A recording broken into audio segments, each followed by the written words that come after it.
দাদার আলুর পরোটা খেতে মন চাই তখন ঝটপট এইভাবে বানিয়ে নি। এইভাবে আলুর পরোটা বানালে যেমন হবে নরম তুলতুলে সেই রকম হবে দারুণ সুস্বাদু খেতে। আলুর পরোটা বানানোর জন্য সেদ্ধ আলু লাগবে। তো এই আলুটা প্রথমে সেদ্ধ করে ফ্রিজে রেখে দিয়েছিলাম।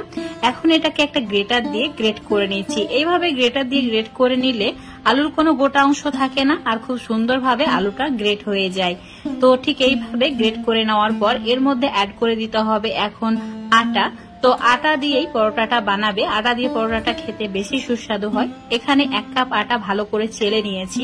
তারপরে অ্যাড করে দিচ্ছি 2 চামচ মতো চিলি ফ্লেক্স। এখানে শুকনো লঙ্কাকে মিক্সারে দিয়ে চিলি ফ্লেক্স বানিয়ে নিয়েছি, সেটা অ্যাড করেছি। তারপর দিয়েছি ধনে পাতা কুচি, তার সঙ্গে 1/2 চামচ মতো জোয়ান। এইভাবে হাত দিয়ে ভালো করে ঘষে নিয়ে অ্যাড করবে। সেই সঙ্গে অ্যাড করে দিতে হবে সামান্য পরিমাণে কাসুরি মেথি, না থাকলে না দিলেও হবে। এবার দিয়ে দিতে হবে অল্প পরিমাণে গোটা জিরে, আর দিয়ে দিতে হবে আদা রসুন বাটা, হলুদ গুঁড়ো, সামান্য পরিমাণে জিরের গুঁড়ো, আর দিয়ে দিতে হবে স্বাদ মতো নুন। আলুর পরোটা আরো বেশি সুস্বাদু করার জন্য এখানে দিয়ে দিতে হবে 3 থেকে 4 চামচ মতো বেসন, আর এখানে ছোলার ডালের বেসন নিয়েছি। এবার সমস্ত কিছু এইভাবে মিশিয়ে নিতে হবে, আর এই কাজটা একটু সময় নিয়ে করতে হবে যাতে সমস্ত কিছু ভালোভাবে মিশে যায়। এবার এর মধ্যে অ্যাড করে দিতে হবে জল। তো এখানে প্রথমে 1 কাপ নর্মাল জল অ্যাড করছি, তারপর মিশিয়ে নিচ্ছি।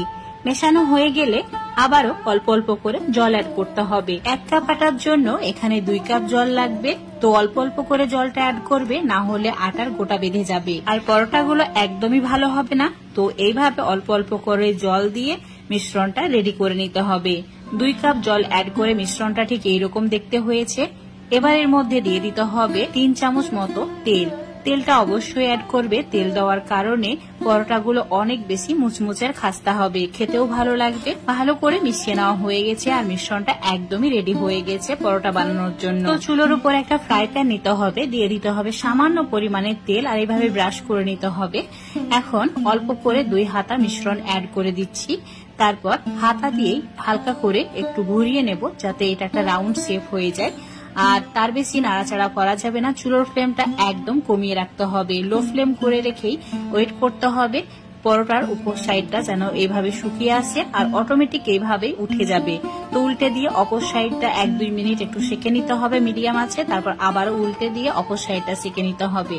এইভাবে উল্টে পাল্টে 2-3 মিনিট সেঁকে নিলেই খুব সুন্দরভাবে পরোটাগুলো রেডি হয়ে যাবে। অল্প করে এখানে তেল, বাটার, ঘি যেটা ইচ্ছা সেটা ব্রাশ করে নিতে পারো। এতে পরোটাগুলো দেখতে ভালো লাগবে আর খেতেও ভালো লাগবে। যদি তোমাদের পরোটার মধ্যে তেল বা ঘি দিতে পছন্দ না করো তাহলে না দিলেও হবে। এইভাবে উল্টে পাল্টে সবগুলোকে হালকা লালচে করে ভেজে নিচ্ছি। এই পরোটাগুলো একটু চেপে চেপে ভাজলে খুব সুন্দরভাবে ফুলে ওঠে। এতটা নরম পাতলা হয় যে এগুলো ফোলাতে একটু কষ্ট হবে, কিন্তু এগুলো ফুলে যাবে। তো একটু টাইম নিয়ে ভেজে নিতে হবে। দেখতেই পাচ্ছ খুব সুন্দরভাবে ভাজা হয়ে গেছে, আর বাকিগুলো একইভাবে ভেজে নেব।